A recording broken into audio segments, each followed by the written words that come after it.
총리와 국무위원 여러분, 인천 부평갑 출신 정인섭 의원입니다. 국민 여러분, 우리 경제가 큰일 났습니다. 대통령이 경제 현실을 너무 모릅니다. 모르시면서 고집은 되게 세십니다. 그러니 경제라는 배가 산으로 올라가고 있어요. 다른 나라는 어떻게든 국가 경쟁력 높이고 투자 유치하고 일자리 더 만들고 국민 부자 만들려는데 우리는 과거 싸움, 이념 싸움을 하고 있습니다. 이 정부는 앞 정권을 비판하고 잡아들이는 것에 정신이 팔려서 경제 도끼자로 썩는 줄도 모릅니다. 대통령과 여당이 지금의 잘못된 정책을 고집하면 우리 경제는 그리스 짝이 납니다. 이걸 바로 잡아야 되겠습니다. 총리에게 질문하겠습니다.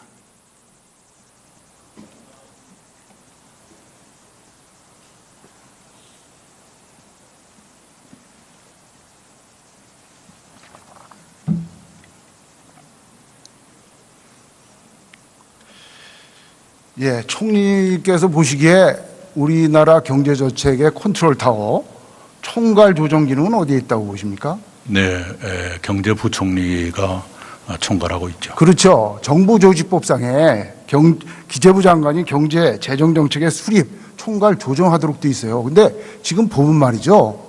그 이상주의적 정책을, 운동권적인 이상주의적 정책이 청와대에서 막 쏟아져 나오고 그냥 경제부총리는 그냥 허수아비 같아요. 존재감이 없어요. 어떻게 생각하세요? 그렇지 않습니다. 그리고 김동연 경제부총리는 제가 늘 놀라는 것은 뵙기에는 굉장히 부드럽고 고운 분 같이 보이는데 대단한 카리스마를 가진 분이어서 제 역할을 하고 있을 거라 생각합니다. 예, 그러면 경제부총리하고 얘기하겠습니다. 총리님 들어주세요. 네, 고맙습니다.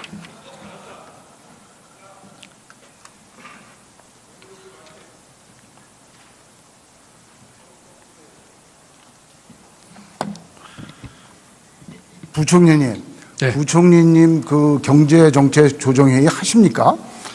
지금 제가 하고 있는 게 경제장관회의가 있고요. 경제현안점검회의가 있고요. 아니, 경제현안 점검회의 하는데 왜 이렇게 정책 혼선이 많이 납니까? 뭐 가상화폐 대책도 그렇고 재건축기간 연장 문제도 그렇고. 일단 뭐 그런 문제에 대해서 그렇게 비춰진 데에 대해서는 제가 숭고스럽게 생각을 합니다만, 아까 예를 들어서 국토부 장관도 얘기를 했지만 예를 들면 재건축 연한 같은 거 기간 늘리는 얘기를 한 적도 없거든요. 다만 여러 가지 그 내구 연한 문제라든지 안정성 얘기를 했는데 이제 그런 식으로 비춰지고 좀 그런 과정에서의 이제 잘못된 그 전달 이런 것들이 있어서 그렇습니다만 어쨌든 결과적으로 이렇게 비춰진 것은 제가 송구스럽게 생각합니다. 부총리님, 경제정책 문제정책 중에서 부총리님이 제안해서 채택된 거 있어요? 하나만 대주십시오. 굉장히 많이 저는 있다고 생각을 합니다. 제가 청문회 때부터 그 혁신성장 얘기를 했었고요. 혁신성장에 지금 발표된 것도 지금 10대 건 이상 발표를 했고요. 또 저뿐만이 아니라 우리 경제장관들이 경제팀의 일원으로서 다 같이 충분한 토의와 또 아이디어를 내서 물론 뭐 결과적으로 조금 아쉬운 점 없는 건 아닙니다만 한 목소리 내는 것에 대해서도 서로 의견을 같이 하고 있어서 지금 저를 비롯해서 경제장관들이 저는 최선을 다하고 있다고 생각합니다. 자, 김 부총리님 30년 전문 경제관료 했어요. 지금 나오는 정책들이 이게 전문 경제관료가 하는 정책이 아니에요. 이거 다 이상주의적인 좌파 운동권적 경제정책이에요. 그래서 우리 경제 큰일 났다는 얘기입니다. 자, 우리 지금 문재인 정부의 제1의 국정과제가 뭡니까? 뭐예요? 일자리 문제 아니겠습니까? 그렇겠죠. 대통령이 일자리 사항반 걸어놓고 계시니까 일자리 창출이 제일 중요한 과제겠죠. 그런데 제가 황당한 그 기사를 봤어요. 대통령께서 아까 김종석 의원이 총리님께 물었습니다. 대통령께서 일자리 창출을 민간이 한다는 그런 고정관념에서 버리고 장차관들이 열심히 일하고 공무원들이 열심히 해서 일자리 만들어라. 그거 동의하십니까? 정 의원님, 그거는 제 생각엔 아까 총리께서 답변이 계셨습니다만 그 대통령께 하신 전체 맥락 중에서 그것만 딱 따니까 이렇게 그 좀 오해를 할 수 있는 소지가 뭐 없지 않은지 모르겠습니다만 대통령의 말뜻은 그런 뜻이 아니고요. 그런 뜻이 아니고요. 그 같은 회의에서도 또 인근회의에서도 그 일자리가 민간에서 나오는 것에 대한 여러 번 강조를 하셨습니다. 아니, 맞아요. 자본주의 사회에서 민간이 기업이 돈 투자해서 그리고 투자해서 일자리 만들고 민간이 아이디어 투자해서 혁신해서 일자리 만들지 정부가 하는 게 무슨 일자리입니까? 정부는 투자일 뿐이지. 그러니까 제가 이제 그 말씀을 드리려고 하는데요. 그런 그 취지로 여러분 말씀을 똑같이 우리 정 의원님과 똑같이 했고 다만 그때 맥락은 아까 총리께서 말씀하신 것처럼 지금 이제 에코붐 세대의 청년들이 지금 작년부터 한 5년 동안 한 39만 명이 늘어납니다. 그렇기 때문에 특단의 이 청년 대책이 필요하기 때문에 정부가 보다 좀 더 적극적인 생각을 가지고 하자는 뜻을 하신 말씀이지. 그러면 청년 실업이 지금 9.9%예요. 체감 실업률은 뭐 27%가 잘 수치는 모르겠습니다. 그렇습니다. 27%까지 그럼 안 우리나라에 일자리가 없습니까? 지금 일자리가 이런 것 같습니다. 대기업 쪽에서는 여러 가지 산업적인 측면에서 일자리 늘어나는데 한계가 있고요. 중소기업 쪽에서는 약 20만 개 일자리가 비어 있는데 미스매치 부분이 있고요. 그 다음에 전체적인 일자리 숫자로 봐서는 청년 실업이 늘고 있지만 경기 회복에 따라서 그 경활인구로 나오는 청년들이 늘어나서 또 고용되는 숫자도 같이 늘고 있는 그런 게 전체적인 그림입니다. 일자리는 있죠. 저 외국인들도 다 들어오는데요. 그렇습니다. 청년들이 원하는 거는 좋은 일자리입니다. 좋은 일자리를 만들어 주셔야 돼요. 정부가 좋은 일자리 어떻게 해서 만듭니까? 기업들이 투자해야죠. 외국 투자가 들어와야죠. 서비스업이 활성화돼야죠. 그래야 일자리가 되지. 이렇게 다 막아놓고 기업들은 다 죽일 놈 만들어놓고 누가 투자합니까? 청년들 좋은 일자리 안 생겨요. 다 그렇게 알바나 하라고 그러고 최저임금이나 받는 그런 일자리밖에 안 생기지 않습니까? 의원님 제가 두 가지로 답변 드리고 싶은데요. 그 지금 말씀하신 것처럼 그 민간부문이나 기업 쪽 일자리를 만드는 것을 큰 정책 목표의 하나로 생각을 하고 있는 것이 혁신성장이고요. 그 혁신성장을 위해서 뭐 여러 가지 그 모험 펀드라든지 규제 개혁이라든지 그 패키지라고 하는 것들이 있고요. 부총리님, 기업이 일자리의 주체입니다. 보세요. 지금 거제나 통영 같은 데 보세요. 미국의 러스트벨트 보세요.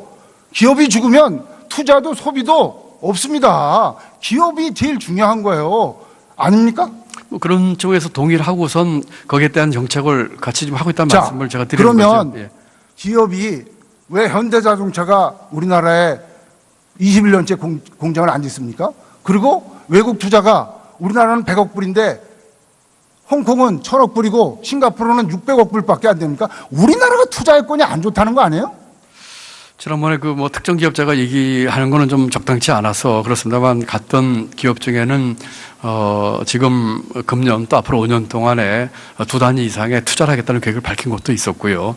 또 고용 측면에서도 그런 식으로 고용 계획을 밝힌 것도 있어서 지금 정 의원님 말씀하신 것처럼 여러 가지 경제 정책을 같이 좀 봐주신다면 제가 가슴 아픈 거는요. 일본은 대졸 취업률이 98%고 미국은 뭐 일자리가 넘친다고 하는데 우리 청년들 뭐 옛날엔 영혼을 팔아서 취직하고 싶다는데 이제는 팔 영혼도 없대요. 이 팔 영혼도 없는 이 친구들을 위한 좋은 일자리. 자, 한번 보겠습니다.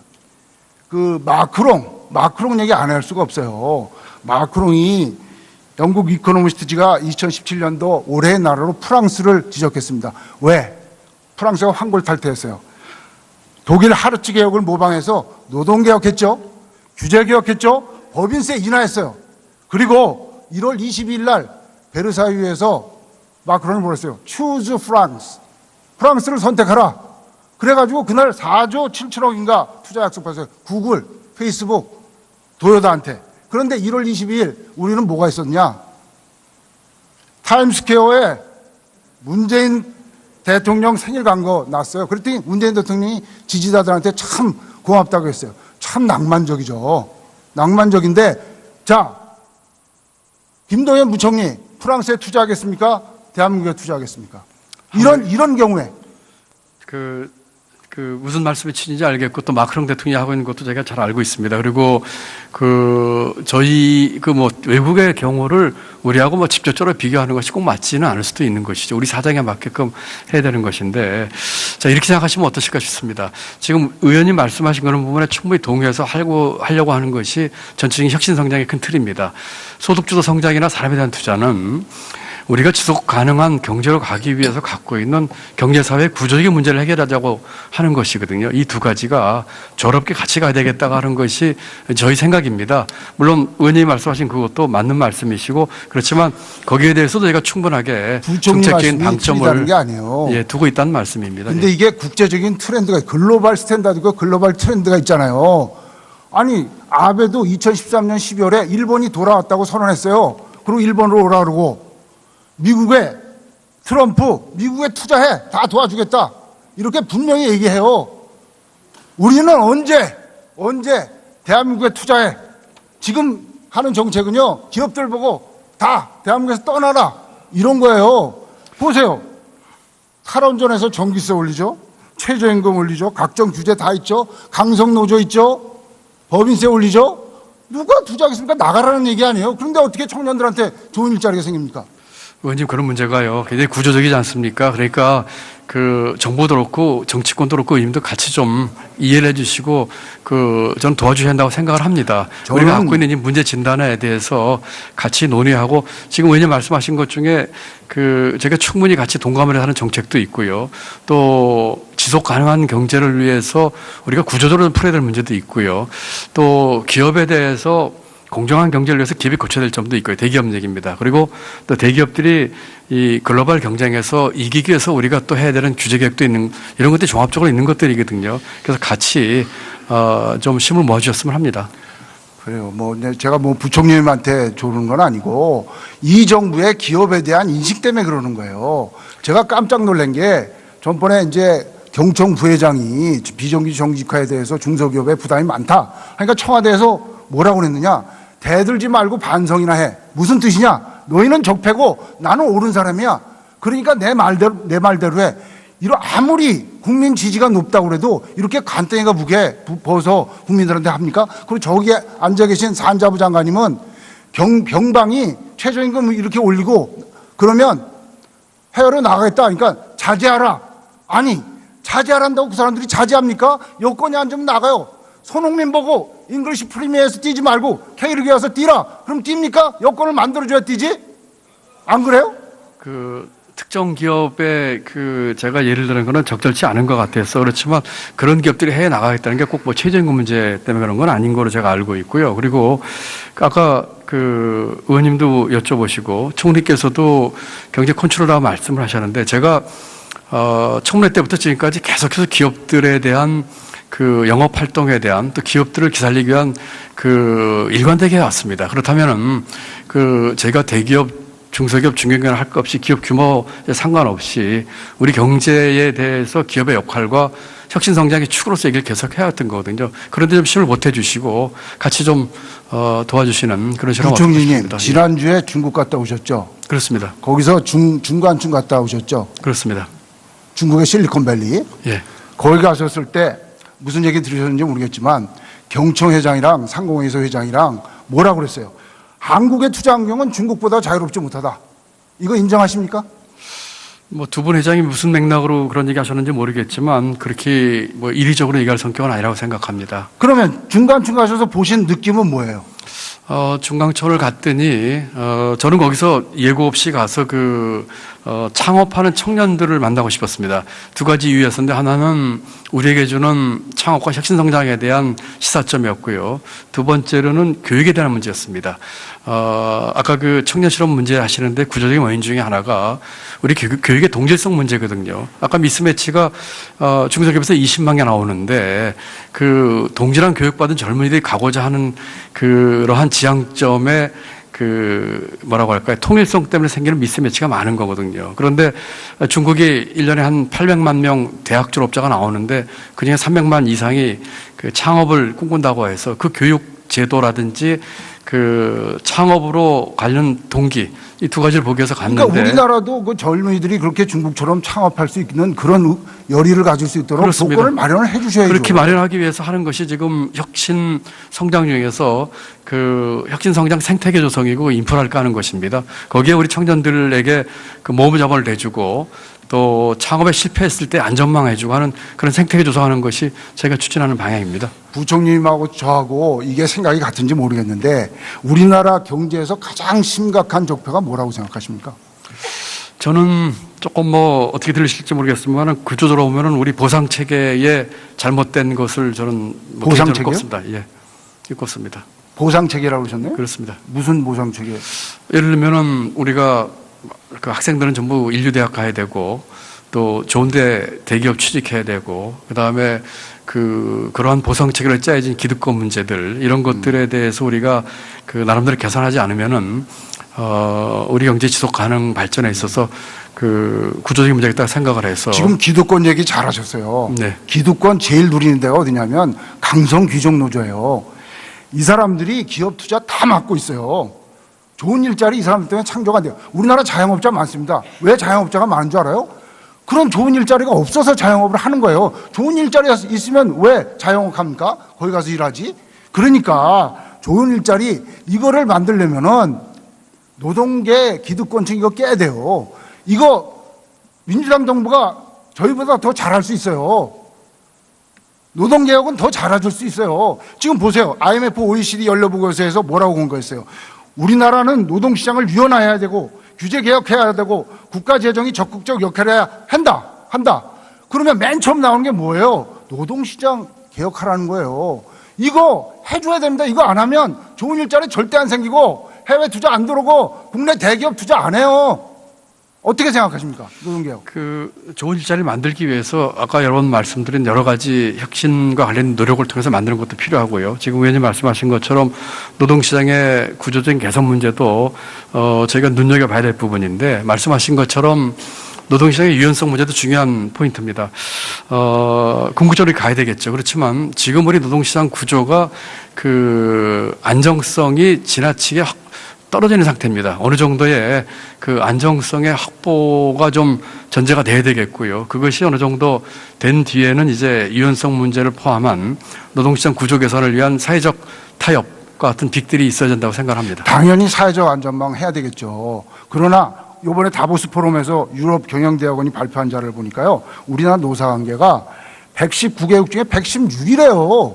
이거 문제 있는 거 아닙니까?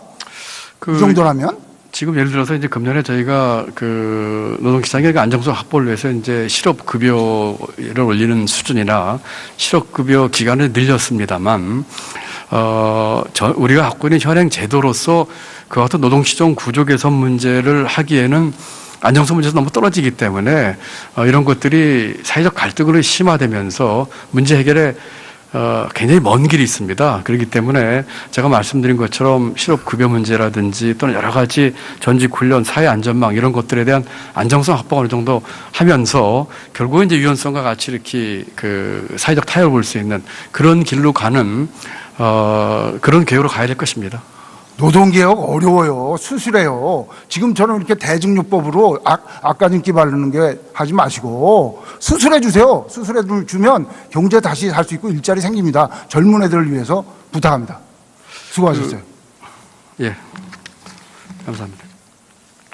산업자원부 장관님 나와주십시오.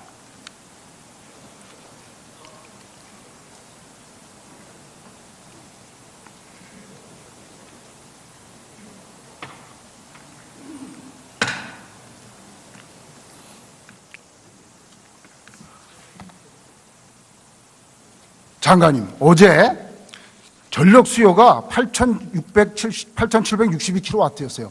그런데 산자부에서 올겨울 최대 전력 수요 전망치가 8,520kW였어요.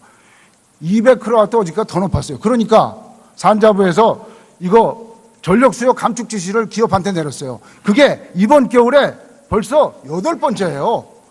이건 뭡니까? 저희들 대체적으로 전력 수요를 예측을 함에 있어서 기상청의 장기 예보를 저희들 참조를 하고 있습니다. 근데 이번 올 겨울에 기상 같은 경우에는 81년도 81년 이후에 최혹한기를 그러니까 마이너스 15도 날짜를 5일이나 경신했습니다. 그래서 아주 한파의 영향으로서 이렇게 됐고 장관님, 예. 국가는 전기를 충분히 국민들한테 공급할 의무가 있어요. 아닙니까? 근데 의원님 그 말씀도 일리가 있습니다. 다만 최고의 피크 타임 때 저희들이 전력 설비를 맞춰 가지고 설비를 구성한다는 것은 경제성이 없다라는 것은 모든 선진국에서 공급 정책으로 사용을 하고 있고, 아니 탈원전한다고 원전 11개나 세워놓고 이러면 됩니까? 원님 그거는 동의하기가 어렵습니다. 탈원전하기 위해서 저희들이 11기를 스톱한 게 아니라 이 원전에서의 그 공사에서의 문제점, 그래서 그 원전 내부에서의 그 리액터에서의 철판 녹슨 현상이 발견되었기 때문에 그 안전의 문제로 인해서 11기에 대한 전체적인 오버홀을 하고 있는 것입니다. 8차 전력수급 계획 수정하세요.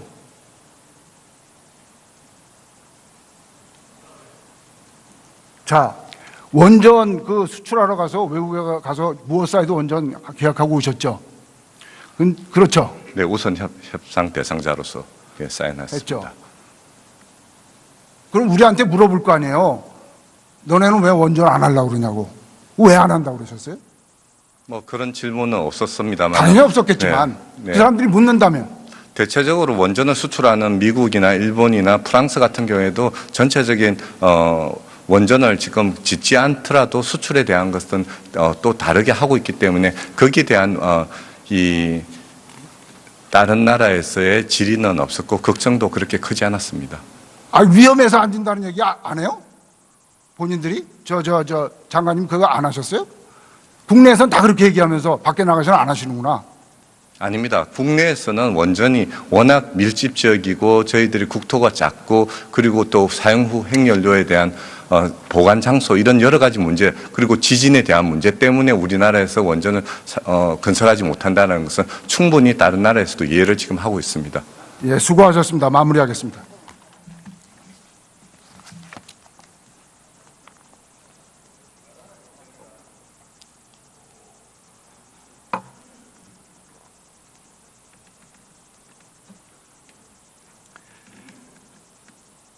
국민 여러분, 좌파는 정보 간섭을 늘리고 우파는 시장 자유를 존중합니다. 지금은 좌파 시대입니다. 그래도 관치 경제가 너무 심합니다. 현 정권 정책은 쉽습니다. 나라 돈 국민 세금으로 막 메꾸는 정책입니다. 그러나 나라 돈 우습게 아는 나라 다 망했습니다. 문재인 정부가 반시장적 정책을 펴면서 우리 경제가 일본처럼 잃어버린 20년으로 가고 있습니다. 돈과 사람이 몰려오는 나라가 아니라 돈과 사람을 쫓아내는 나라가 되고 있습니다.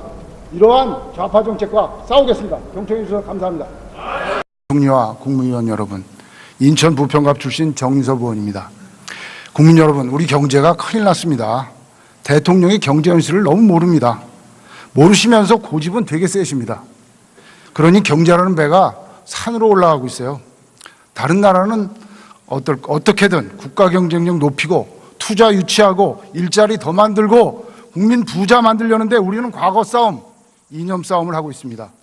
이 정부는 앞 정권을 비판하고 잡아들이는 것에 정신이 팔려서 경제 도끼자로 썩는 줄도 모릅니다. 대통령과 여당이 지금의 잘못된 정책을 고집하면 우리 경제는 그리스 짝이 납니다. 이걸 바로 잡아야 되겠습니다. 총리에게 질문하겠습니다.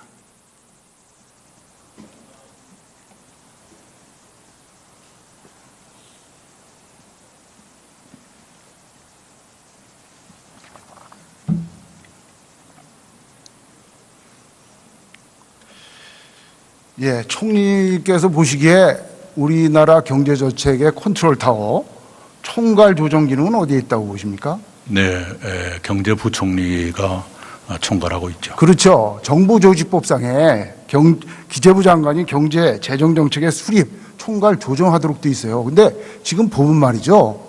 그 이상주의적 정책을, 운동권적인 이상주의적 정책이 청와대에서 막 쏟아져 나오고 그냥 경제부총리는 그냥 허수아비 같아요. 존재감이 없어요. 어떻게 생각하세요?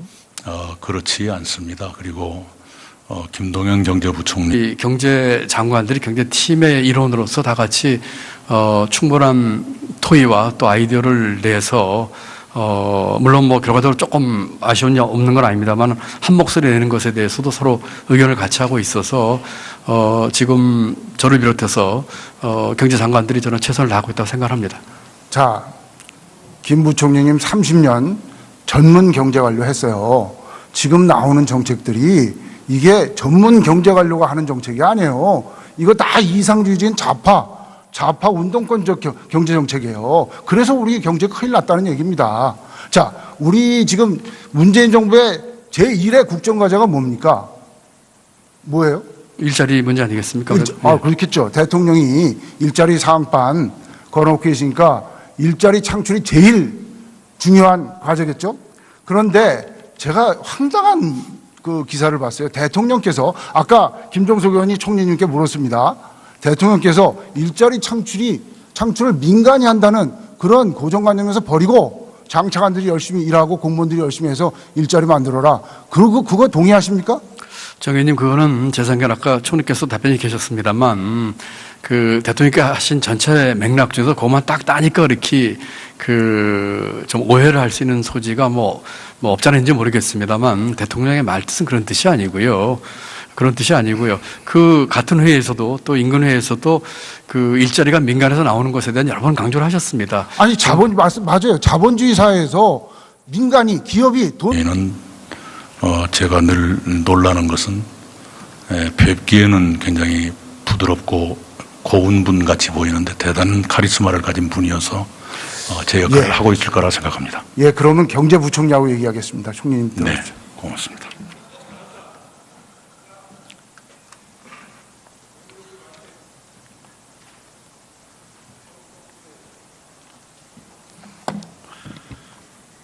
부총리님, 네. 부총리님 그 경제정책조정회의 하십니까?